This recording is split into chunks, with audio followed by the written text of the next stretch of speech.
ஆச்சி மசாலா. எந்த சமையலும் ருசி தேடும் ரகசியம் 20 ரூபாய். ரொம்ப டயர்டா இருக்கு. இயற்கையான டேட்ஸ், பாதாம், பிஸ்தா, கேஷு அண்ட் ஹனி கொண்டு தயாரிக்கப்பட்ட லயன் டேட் நட் பைட்ஸ்.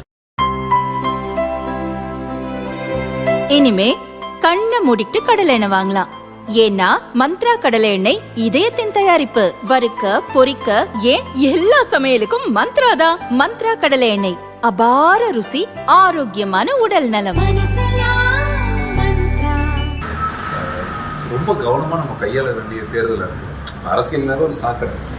எனக்கே வெக்கமாக தான் இருக்கு. மைக்கு பிடிச்சி மேலே பேசுறதுக்கு நல்லா வாங்கிட்டு வந்துட்டோம். அப்படி ஆயிடுச்சு. எங்கேயாவது போனோம்னா யாராவது மேலே இருந்தால் வாங்கிட்டு வந்திருக்காங்க. நான் யாருக்காவது ஒரு நல்ல கொள்ளையடிச்சோன்னா, மணல் கொள்ளையடிச்சவனுக்கோ, டாஸ்மார்க்கு பாட்டில் விற்கிறவனுக்கோ நான் மைக்கு பிடிச்சேன்னு வச்சுக்கோங்களேன், பார்க்குறது நீங்களே இருக்கு, கஷ்டமாக இருக்காது. இல்லை பணம் வாங்கிட்டு தான் வந்திருக்கானுங்க, எல்லாம் கொள்ளைக்காரனுங்க தான். அந்த எண்ணங்கள் நமக்குள்ளே வந்துடும். ஸோ அதில் நான் ரொம்ப ஷையாக ஃபீல் பண்ணுவேன், வெக்கமாக ஃபீல் பண்ணுவேன். நம்ம நாளைய தலைமுறையை நிர்ணயிக்கிறது, நம்ம பிள்ளைங்களுக்கான எதிர்காலத்தை விதைக்கிறதே இந்த அரசியல் தான்.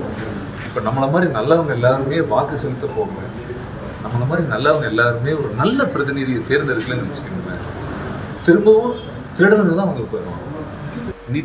நீட்டில் கையெழுத்து போட்டு ஆட்சிக்கு வந்தோடனே முதல் முறையாக கிழிச்சிருவேன்னு சொல்லி முதல் கையெழுத்து சொன்னாங்க. ஆனால் அந்த நீட்டை கொண்டு வந்தது இவங்க தாங்கிறது மக்களுக்கே தெரியுது. பாதிப்பு காங்கிரஸ் கவர்மெண்ட் ஆளும் பொழுது இவங்க என்ன நாடகம் போட்டாங்க. இன்னைக்கு அந்த நீட்டுக்காக எதிர்த்து பேசுகிறாங்க. ஏன் நீட்டை எதுக்குறாங்க தெரியுங்களா? இங்கே இருக்கிற எல்லா அரசியல்வாதியும் ஆளுக்கு 10 காலேஜ் வச்சுருக்காங்க. இந்த நீட் இருந்ததுன்னா டொனேஷன் வாங்க முடியாது. அச்சோ அப்படி நின்னா இல்லையா? எனக்கே அப்படிதான் தெரிஞ்சது. ஏன்டா இவ்வளவு பேர் கங்கணம் கட்டிட்டு இருக்கிறாங்கன்னா, ஒரு சீட்டுக்கும் 1 கோடி 2 கோடி 3 கோடி லஞ்சம், ஃபுல் லஞ்சம் போட்டு அத்தனை அரசியல்வாதி காலேஜ் வச்சிருக்காங்க. அப்ப இந்த அடிப்படை தேவை, இந்த 1000 கொடுக்கறத நான் என்னைக்கு தப்பு சொல்ல. பணம் யாராவது கொடுக்குறாங்கன்னா அதை நான் எல்லாரும் நான் அரசியல்வாதி கிடையாது. எதை கொடுத்தாலும் தப்பு, இதை கொடுத்தாலும் தப்புன்னு நான் சொல்ல மாட்டேன். அது உன்னுடைய பணம், உனக்கான நிதியா கிடைச்சா நீங்க வாங்குங்க, சந்தோஷமா இருங்க. ஆனா அது நிதியா கிடைக்கல, நம்மளை விலைக்கு வாங்கும்போது நமக்கு போகும். நம்மளை விலைக்கு போயிருக்கோம்.